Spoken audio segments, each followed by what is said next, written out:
Imagine this. It's a perfectly normal day. Nothing went wrong, no bad news, no argument, no reason to feel the way you feel. But somewhere deep inside your chest, there's this quiet heaviness, like a cloud that showed up without a weather forecast. You're not crying, you're not panicking, you're just off. And the strangest part, you can't explain it to anyone, not even to yourself. So you sit with it. Maybe you scroll through your phone hoping something will distract you. Maybe you stare out of a window and wonder what's wrong with you.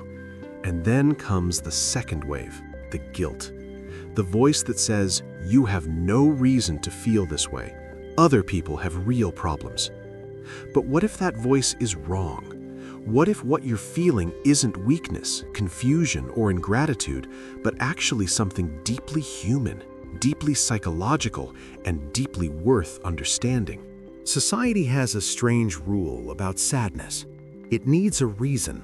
Someone has to die, something has to go wrong, life has to break down visibly before your sadness is considered valid.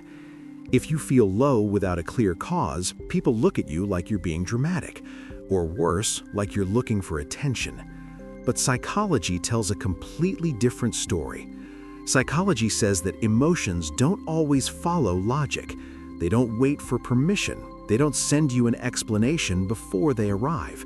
Sometimes your emotional world is processing something your conscious mind hasn't even caught up to yet. The sadness you feel might not be pointless. It might just be speaking a language your brain hasn't translated for you yet. Here's what's actually happening inside you. Your brain is constantly running in the background, processing memories, predicting future threats, regulating hormones, and managing stress. Most of this work happens beneath your awareness. Psychologists call this the emotional processing system, and it operates on its own timeline, not yours. Sometimes your brain picks up on subtle signals, a shift in season, a disrupted sleep pattern, a buildup of unprocessed stress, and it responds emotionally before you consciously register why. The sadness you feel isn't random. It's your nervous system waving a flag, trying to get your attention. There's also something called emotional residue. Think of it like emotional leftovers. Maybe last week was stressful and you pushed through it without really processing the weight of it. You were productive, you were functional, you were fine, but your brain stored those feelings. And now, on a quiet Tuesday afternoon when there's nothing to distract you, they surface, quietly, without warning. On top of that, neuroscience has found that the brain's default mode network, the part that activates when you're not doing anything specific, tends to wander toward unresolved emotional experiences. So the moment you slow down, your brain starts doing emotional housekeeping, and sometimes that housekeeping feels like sadness. Studies show that a significant portion of emotional episodes people experience have no single identifiable trigger. Research suggests that mood fluctuations are often driven by internal biological rhythms, things like cortisol levels, serotonin cycles, and even the body's inflammatory responses, rather than external events alone. Research in affective neuroscience also suggests that the human brain is actually wired to experience low mood as a form of signal, not a malfunction. In many cases, unexplained sadness is the mind's way of pulling you inward, encouraging introspection, rest, or emotional recalibration. Psychologists call this phenomenon subthreshold emotional processing, where the brain is working through something significant but below the level of conscious awareness. In other words, you're not imagining it, and you're definitely not making it up. Now, here's something interesting. Not everyone experiences this the same way. There are people who feel this unexplained heaviness and immediately fight it. They keep busy. They distract themselves. They call it laziness or weakness. They push through, numb it out, and wonder why the feeling keeps returning. And it always does, because unacknowledged emotions don't disappear. They just go underground and wait. Then there are people who feel that same heaviness and pause. Not because they enjoy the feeling, but because they've learned to be curious about it rather than afraid of it. They ask themselves, what is this trying to tell me? They journal, they rest, They give themselves permission to feel without needing a reason. And slowly, something shifts. Not dramatically, but enough. The difference between these two people isn't strength, it's emotional intelligence.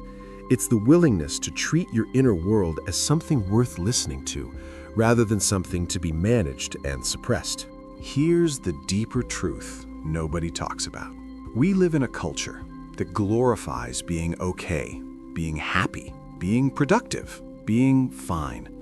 And so when something quiet and heavy settles over us without warning, we treat it as an interruption, an inconvenience, a problem to be solved as quickly as possible. But what if unexplained sadness isn't an interruption to your life? What if it's part of your life trying to communicate with you?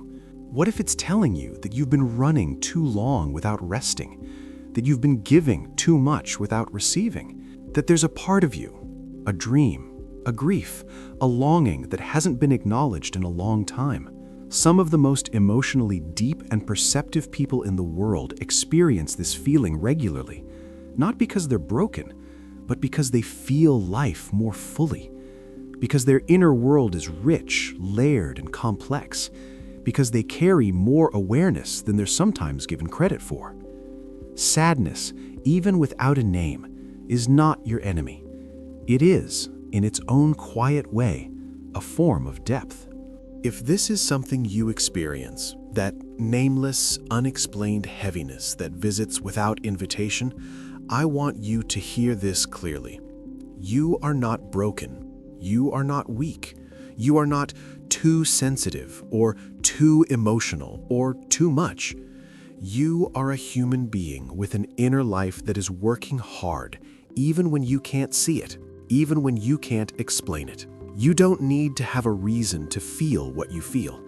You don't need to justify your emotions to anyone, including yourself. Sometimes the most powerful thing you can do is simply sit with the feeling, breathe through it, and trust that your mind is doing something meaningful beneath the surface. You are not falling apart. You are processing, and there's a profound difference between the two. If this video made you feel a little less alone in what you've been carrying, consider subscribing to this channel. Every week, we explore the psychology behind the feelings and experiences that most people go through, but few people talk about. Because understanding yourself is never a waste of time. It might just be the most important thing you ever do. Sometimes the feelings that come without explanation are the ones asking you to finally pay attention.